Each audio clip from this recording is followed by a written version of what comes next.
आल्या. मीराबाईला वरमाला घेऊन येत असताना त्यानं पाहिलं त्याची वासना नष्ट झाली. मीराबाईला तो ते तिथे त्याच्या आईच्या रूपामध्ये पाहू लागला. नामस्मरणाने त्याची वासना देखील नष्ट झाली. नामामध्ये एवढी ताकद आहे की नामस्मरणानं त्या मुलाची वासना नष्ट झाली. त्याला त्याची आई दिसू लागली. स्वामी तिने जगाचा आई विना भिकारी. एका गावामध्ये एक आई आणि दोन मुलं राहत होती. आई दिवसभर काबाड कष्ट करायची, शेतामध्ये मोलमजुरी करायची आणि त्या मुलांचं संगोपन करायची. मुलांचे वडील लहानपणी वारले. सगळी जबाबदारी आईवर येऊन पडली आणि ती आई त्या मुलांचा सांभाळ करू लागली. मुलाच्या बापाची इच्छा होती मोठ्या मुलांना डॉक्टर व्हावं. आई दोन्ही मुलांना जवळ घेऊन रोज सांगायची, मी तुमच्यासाठी म्हणेल तेवढे काबाड कष्ट करेल, माझी कष्ट करण्याची तयारी आहे, परंतु तुम्ही आपल्या वडिलांचं स्वप्न पूर्ण करा. तुम्ही शाळेत जा, मोठे व्हा. दिवसभर आई मोलमजुरी करायची, संध्याकाळी लोकांची धुनी मांडी करायची आणि कष्ट करून मुलांना शाळा शिकवायची. मुलांना चांगल्या शाळेमध्ये तिने घातलं. मुलं शाळा शिकत होती. आईची जाण मुलांना होती की आपली आई दिवसभर किती कष्ट करते ते ती मुलं डोळ्याने पाहत होती. डोळ्याने पाहत असताना मुलांचे दिवस चालले होते. मुलगा 10वीला गेला.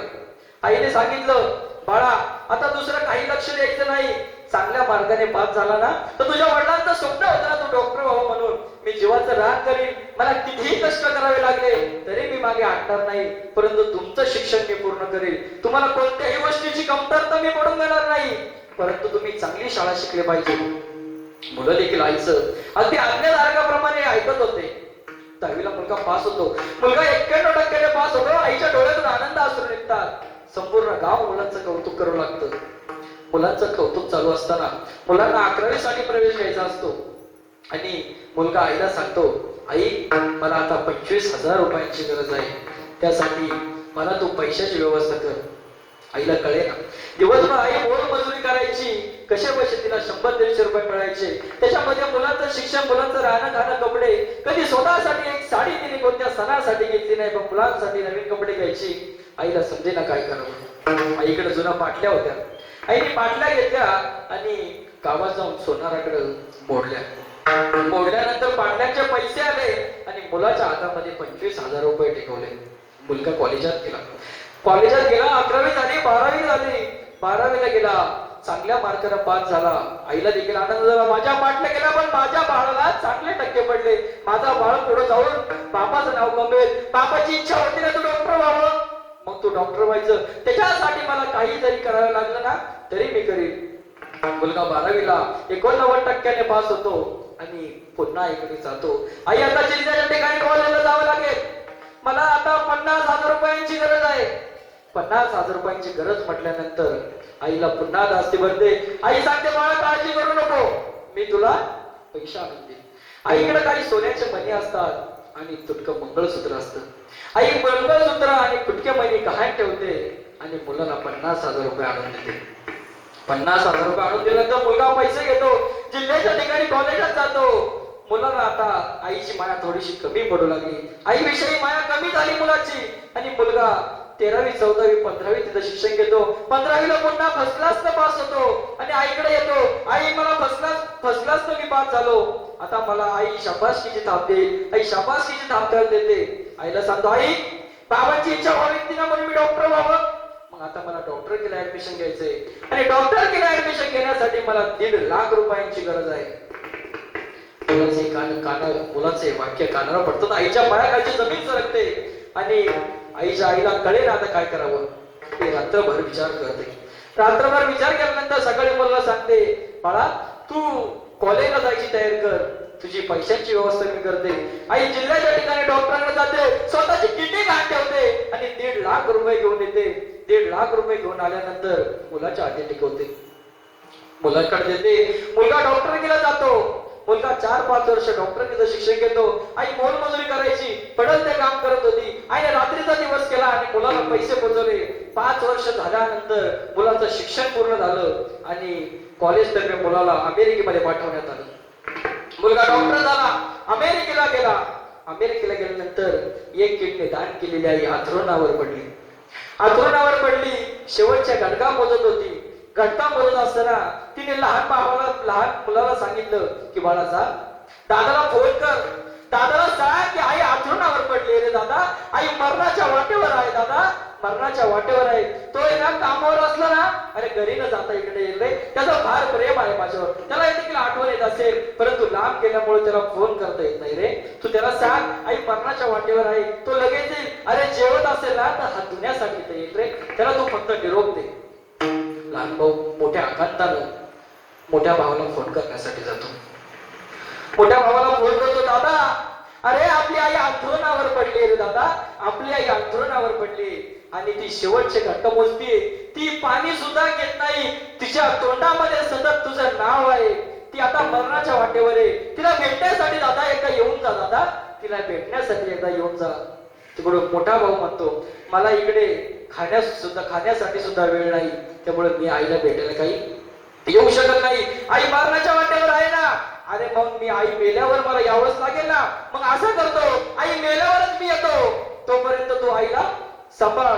आई म्हणता म्हणता सारं सारं आठवतं, अंगणात टोपडं घालून आई तू आम्हाला नटवलं, आई म्हणता म्हणता सारं सारं आठवलं, अंगणात टोपडं घालून आई तुम्हाला आम्हाला नटवलं, याची परतफेड म्हणून आम्ही तुला वृद्धाश्रमात पाठवलं. आईला कळेल असं काय झालं, लहान भाऊ घराकडे गेला, आईला सांगितलं दादाचा फोन लागला नाही. दादानं जे काही सांगितलंय हे जर आईला सांगितलं ना तर आई जी 4 दिवस जगणार आहे ती देखील जगणार नाही. त्याच्यामुळे त्यानं आईला काहीच सांगितलं, आईला सांगितलं दादाचा फोन लागला नाही. आई तळमळ तळमळ करत जगू लागली आणि एक दिवस आई मृत्यूमुखी पडली. लहान भाऊ पळत फोनकडे गेला, पळत फोनकडे गेल्यानंतर त्याने दादाला फोन केला, हे दादा अरे आपली आई गेली ना दादा, आपली आई गेली, आपली आई देवा घरी गेली रे दादा, आपली आई देवा घरी गेली. तू म्हटला होता ना आई मेल्यानंतर मी येईन म्हणून, दादा येणार दादा आपल्या आईला पाहण्यासाठी ये रे. अगं फार तळमळ करीत होती रे, तुझं नाव तिच्या मरेपर्यंत मुखामध्ये होतं, तिच्या डोळ्यामध्ये अश्रू तुझ्या नावाचे होते, दादा आता तरी.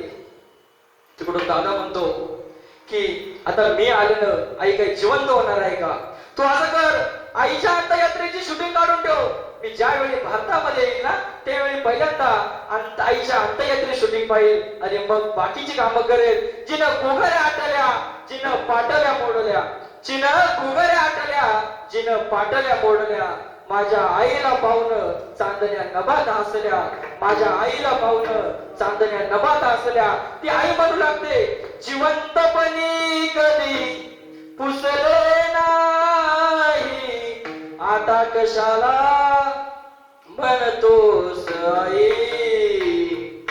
मेल्यावर ती रडतो कशाला, उगीच ताण नको दाऊ कशाला, मेल्यावरती रडतो कशाला, उगीच ताण नको दाऊ कशाला.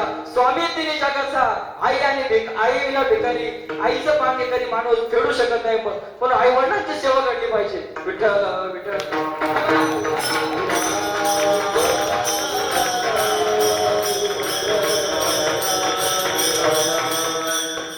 जनाबाईंचा अधिकार हा सगळ्या संतांमध्ये मोठा होता. पांडुरंग परमात्मा जनाबाईंना आपल्या रोजच्या कामामध्ये मदत करत असत, जनाबाईंना जागेवर दळण दळताना मदत करत असत. त्याच्यानंतर जनाबाईंना पाणी भरायला पांडुरंग परमात्मा मदत करत असत. एक दिवशी जनाबाईच्या घरी पांडुरंग परमात्मा असताना जनाबाईची गोधडी देवांसोबत जाते आणि पांडुरंगाचा मोत्याचा हार जनाबाईच्या घरी राहतो. सकाळी पांडुरंग विटेवरती जाऊन उभे राहतात. विटेवरती उभे राहिल्यानंतर वारकरी येतात आणि काकडा चालू करतात. उठा पांडुरंगा आता दर्शन द्या सगळा, झाला अर्धोदय सरली निद्रेची वेळा.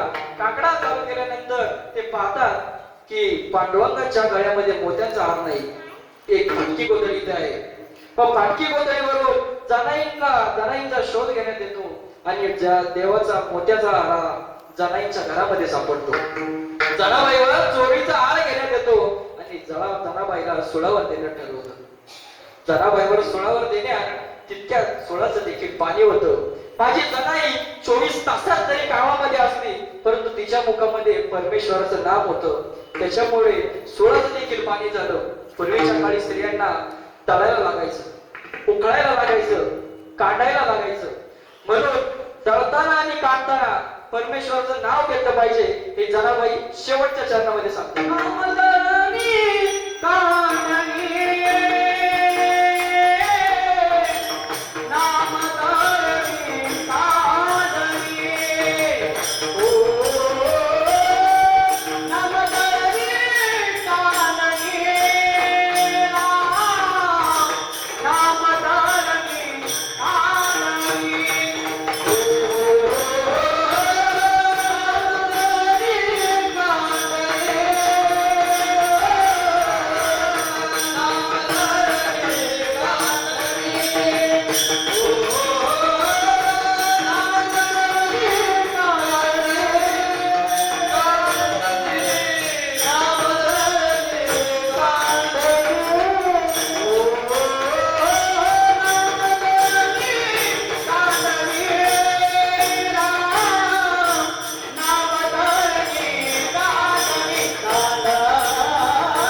निकांडनी म्हणे नामयाच्या सनी. करताना आणि काढताना परमेश्वराचं नाव घ्यायचं. नामस्मरणामध्ये नामस्मर केल्यानं संकट दूर होतं. पूर्वी स्त्रिया जात्यावर दळण दळायच्या आणि ओव्या गायच्या. सुंदर माझे जाते ग फिरते कौतुके ओव्या गाऊ कौतुके तू येरबा विठ्ठला कौतुके तू येरबा विठ्ठला. आता तर सरकार सांगतं हम तो आणि हमारे दो, परंतु हम तो हमारे दोचा संदेश माझी जनाईच्या काळामध्ये सांगून गेली. सासू आणि सासरा फिरतो तिसरा ओव्या गाऊ कौतुके तू येरबा विठ्ठला. सासू आणि सासरा दीर तो तिसरा आणि माझा नवरा चौथा. हम तो आणि हमारे दोचा संदेश माझी जनाई त्या काळामध्ये सांगून गेली आणि आत्ताचं सरकार हे आता सांगते. जनाईचा संदेश पाहता अभंगामध्ये महत्व नावावर प्रकरणातील अभंग हे नामाचं महत्व मोठ्या प्रमाणात सांगितलं पाहिजे. जीवन जगत असताना आपण तरुण पिढी लहान मुलांवर संस्कार तसे केले पाहिजे. लहान मुलांवर संस्कार तसे करत असताना ख्रिश्चन धर्मामध्ये ज्यावेळी मुलाला कळायला लागतं ना त्यावेळी त्याच्या उशाशी एक खेळणं ठेवतात. ते मुलगा झोपतं आणि सकाळी उठल्यानंतर ते खेळणं पाहतं. खेळणं पाहिल्यानंतर त्या खेळण्याकडे आकर्षित होतं आणि ते खेळणं घेऊन ते त्याच्या आईकडे जातं आणि त्या आईला सांगते आई मला हे खेळणं कोणी दिलं. ती त्याची आई त्याला सांगते बाबा हे खेळणं तुला येशूने दिलं. आणि त्या मुलाचं आणि त्या येशूशी असलेलं नातं हे घट्ट होतं. नातं घट्ट झाल्यानंतर तो मुलगा त्या येशूला मानण्यासाठी जीव देखील तयार होतो. हेच आपण आपल्या बाबतीत केलं पाहिजे. आपल्या मुलांना जेव्हा कळायला लागेल ना त्याच्या उशाशी एक खेळणं ठेवा. खेळणं ठेवल्यानंतर ते मूल सकाळी झोपेत उठेल तर खेळणं पाहिजे लाडाने ते खेळणं हातामध्ये गेलं आणि त्याच्या आईला सांगेल की आई हे खेळणं मला कोणी दिलं. त्यावेळी त्याला सांगा हे खेळणं तुला तुझ्या पांडुरंगाने दिले. त्या पांडुरंगाचं आणि त्या मुलाचं नातं इतकं घट्ट होईल की त्याचे आई वडील आजी आजोबा ज्यावेळी वारीला जातील ना त्यावेळी तो मुलगा म्हणेल की बाबा मला पांडुरंग पाहिजे मला पंढरी पाहिजे त्या पांडुरंगाच्या पंढरीला मला यायचंय. तशा पद्धतीनं वारकरी संप्रदाय पुढे जाईल. जीवन जगत असताना संतांची संगत तेवढी महत्वाची. माणसाला संगत कशी असली पाहिजे. संगतीने माणूस करतो. ज्याच्या संगतीमध्ये माणूस राहतो त्या संगतीचा परिणाम माणसावर होत असतो. माणूस एखादा चांगला असला परंतु त्याला वाईटाची जर संगत लागली ना तर तो वाईट वागायला सुरुवात करतो. कारण वाईट प्रवृत्ती अशी की ती माणसाला लवकर खेचून घेते. चांगलं माणसाला लवकर कळत नाही. देहू गावामध्ये 4 चोर होते. 14 चोर होते. 14 चोरांनी ठरवलं की आता तुकोबारायांना घेऊन चोरी करण्यासाठी जायचं. त्यांनी ठरवल्यानंतर तुकोबारायांना निरोप पाठवला की आपण संध्याकाळी कीर्तनाचा कार्यक्रम आहे तुम्ही 9 वाजता मंदिरामध्ये या. तुकोबाराय 9 वाजता मंदिराजवळ आले. त्यांना घेऊन 14 चोर निघाले. निघाल्यानंतर एका वारकऱ्याचं माडीचं घर होतं. पूर्वीच्या काळी ज्याचं माडीचं घर असायचं त्याला श्रीमंत समजलं जायचं. आणि मग त्या माडीच्या घरावर तुकोबारायांना चढवण्यात येतं. तुकोबाराय वर जातात आणि खालून 14 चोर त्यांना सांगतात तुम्ही असं करा जड वस्तू खाली टाका. जड वस्तू खाली टाका म्हटल्यानंतर तुकोबाराय संपूर्ण घरामध्ये चक्कर मारतात तर त्यांना एक जातं भेटतं. जातं घेतात आणि खाली टाकतात. त्यांना वरुडा मिळतो. वरुडा घेतात आणि खाली टाकतात. त्यांना खलबत्ता मिळतो. खलबत्ता घेतात आणि खाली टाकतात. चोरांना कळे ना तुकोबारायांना काय सांगावं म्हणून ते त्यांना सांगतात एक काम करा हलक्या वस्तू खाली टाका. हलक्या वस्तू खाली टाका म्हटल्यानंतर तुकोबाराय पुन्हा घरामध्ये चक्कर मारतात. त्यांना हलकी वस्तू दिसत नाही. त्यांना गादी दिसते परंतु ते विचार करतात गादीपेक्षा कापूस हलका आहे. मग ते कापूस घेतात आणि खाली टाकतात. दर कापूस का टाक खाली दर कापूस का टाक खाली. चोरांना कळे ना आता तुकोबारायांना काय सांगायचं. ते त्यांना सांगतात महाराज मौल्यवान वस्तू खाली टाका. तर तुकोबारायांच्या मध्ये मौल्यवान वस्तू कोणती हे चोरांना देखील कळत नाही. तुकोबारायांनी बरेच वेळ मौल्यवान वस्तू शोधली परंतु त्यांना काही मिळाली नाही. म्हटल्यानंतर पहाटेचे त्यांना शोधता पहाटेचे 4 वाजले. त्यांना त्या वारकऱ्याच्या घरामध्ये पांडुरंगाची मूर्ती दिसती आणि तुकोबाराय तिथेच काकडा चालू करतात.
तुकोबा राय तिथे काकडा चालू करतात आणि तो घरातला वारकरी जागा होतो. जागा झाल्यानंतर आनंदित होतो की आज काकडा करण्यासाठी तुकोबा राय स्वतः आपल्या घरी आले. तो त्यांना विचारतो, महाराज तुम्ही एकटे आले का? महाराज म्हणतात, नाही रे बाबा, माझ्या बरोबर 14 वारकरी आले. मग त्या 14 वारकऱ्यांना वर बोलवण्यात येतो. काकडा होतो. काकडा झाल्यानंतर प्रत्येकाला नाश्त्याची सोय करण्यात येते. नाश्त्याची सोय झाल्यानंतर तो श्रीमंत वारकरी प्रत्येकाला त्या काळामध्ये 10 रुपये दान करतो. दान केल्यानंतर ते चोर विचार करतात की आपण रात्रभर चोरी केली ना तर आपल्याला 5 रुपये वाटायला येतात आणि तुकोबारायांबरोबर नुसतं कागदात जरी गेलं तर 10 रुपये दक्षिणा भेटते. मग रात्रभर चोरी करण्यापेक्षा आपण महाराजांबरोबर कीर्तनाला गेलं तर काय वाईट आहे? विठ्ठल विठ्ठल.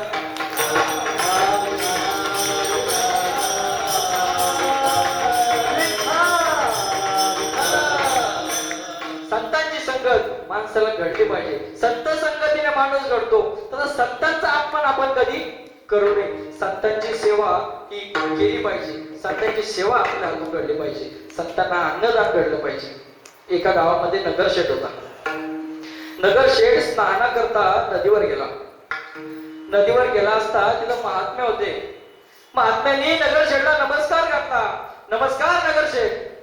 नगरशेठला वाटलं महात्मा आहे, काहीतरी 5-10 रुपये मागे.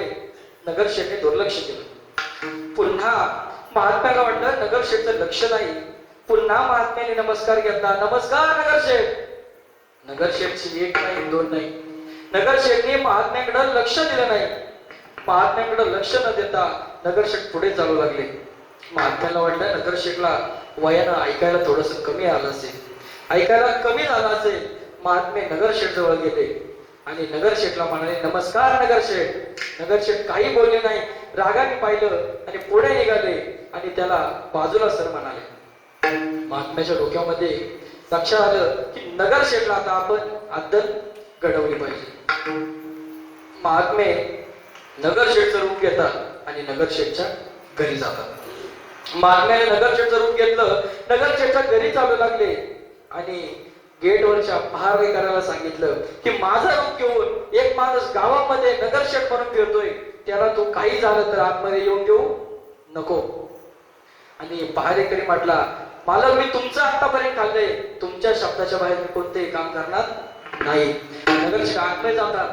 मुलांना आणि बायकोला बोलवतात. त्यांना सांगतात की एक मनुष्य माझा रूप घेऊन गावामध्ये फिरतोय आणि माझी बदनामी करतोय, तुम्ही त्याला काही बळी पडू नका. आणि नगरशेठ देवघरामध्ये पूजा करण्यासाठी जातात. आता खरोखरचे नगरशेठ आंघोळ उरकून घराकडे निघतात. घराकडे निघाल्यानंतर त्यांचा पहारेकरी त्यांना अडवतो, तुम्ही कोण आहात आणि कुठे चालला? नगरशेठ म्हणतो, अरे माझं खातो आणि मला विचारतो कुठे चालला म्हणून, तुम्हाला जरा जास्त मस्ती आली दिसते. तो म्हटला, आम्ही फसायला तयार नाही. आमचा मालक घरामध्ये देवपूजा करतोय, तुम्ही आमच्या मालकाचं रूप घेऊन इकडे आमच्या मालकाची बदनामी करत आहात. आम्ही तुम्हाला काही झालं तरी आतमध्ये सोडणार नाही. आणि नगरशेठला वाटतं हा आपला हात सोडत नाही.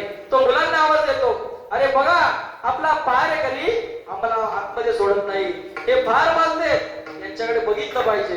मुलं येतात. मुलं म्हणतात, तू कोण लवड माणूस आहेस? तू आमच्या वडिलांचं रूप घेऊन गावामध्ये फिरतोस, तू असं कदापि करू नको. याचे परिणाम तुला भोगल्याशिवाय जमणार नाही. तू आत्ताच्या आत्ता इथून निघून जा. शेवटी पत्नीला आवाज येतो.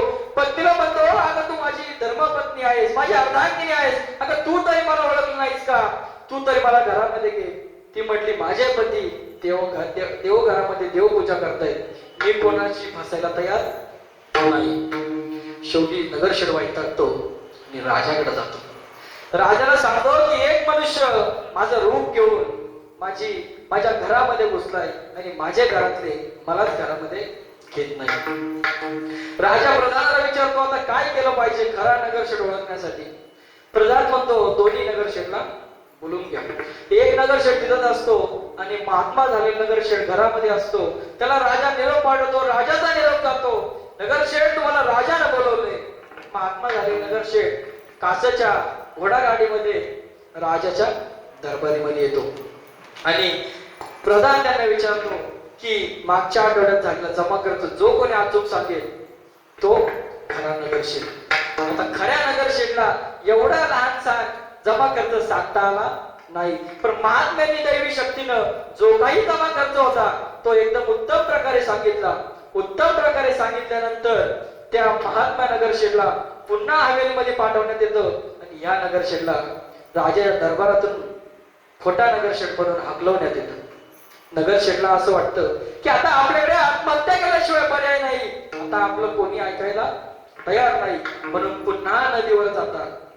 नदीवर गेल्यानंतर पुन्हा महात्मे तिथे जातात आणि नगर शेठला आवाज देतात, नमस्कार नगर शेठ. नगर शेठला आवाज ओळखीचा वाटतो आणि नगर शेठ त्या महात्म्यांचं पाय धरतात आणि सांगतात, माझ्याकडून चूक झाली, मी पुन्हा कधी सत्तांचा अपमान करणार नाही, मला याच्यातून मुक्ती मिळू दे. त्यावेळी महात्मे सांगतात, नगर शेठ कोणत्याही 1 रुपयाची किंवा कोणत्याही अन्नाची अपेक्षा मला तुमच्याकडून नव्हती, फक्त तुम्ही एक मानपूर्वक मला नमस्कार केला असता तर आज एवढा प्रकार घडला नसता. नगर शेठ म्हणतो, मी इथून पुढे कोणत्याही संतांचा अपमान करणार नाही, संतांची संगत करेल, संतांची संगत केल्यानंतर त्यांच्याशी चांगलं वागेल, त्यांना आदरपूर्वक नमस्कार करेल, त्यांना अन्नदान करेल, मी इथून पुढे अशी चूक पुन्हा कधी करणार नाही. आणि मग महात्मे त्यांना माफ करतात. जीवन जगत असताना कोणतेही कार्य असो, ते प्रापंचिक असो किंवा परमात्मिक असो, कोणतेही कामाची सुरुवात ही विठोबाच्या नावाने घ्यावी. नवे तर रोज घरातून बाहेर पडताना हे विठ्ठलाचं नाम घेतलं पाहिजे. हे जनाबाई अभंगाच्या पहिल्या चरणामध्ये सांगतात. नाम विठ्ठल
मग पाऊल टाकावे.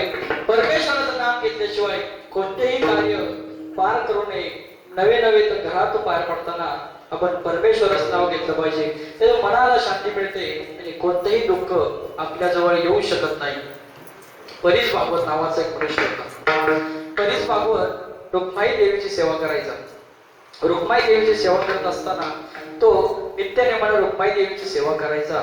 आणि एक दिवस रुक्माई देवी त्याला प्रसन्न झाली आणि रुक्माई देवीनं तिला परीस दिलं. रुक्माई देवीनं परीस दिलं. तो घरी जाऊन रोज लोखंडाचं त्या सोनं करत असे. रोज परीस घेऊन घरी जायचा आणि लोखंडाचं सोनं करायचं. त्याच्या बायकोला कळलं देवीनं आपल्या नवऱ्याला परीस दिलंय. मग एक दिवस कपडे धुण्यासाठी नदीवर नामदेवरावांची बायको आणि त्याची बायको कपडे धुण्यासाठी जाते. गेल्यानंतर ती सांगते, तुझा नवरा पांडुरंगाची सेवा करतो, माझ्या नवऱ्याला रुक्माई देवीनं परीस दिले. माझा नवरा रोज 2-3 किलो लोखंडाचं सोनं करतो आणि ते बाजारामध्ये विकतो आणि बक्कळ पैसे कमवतो.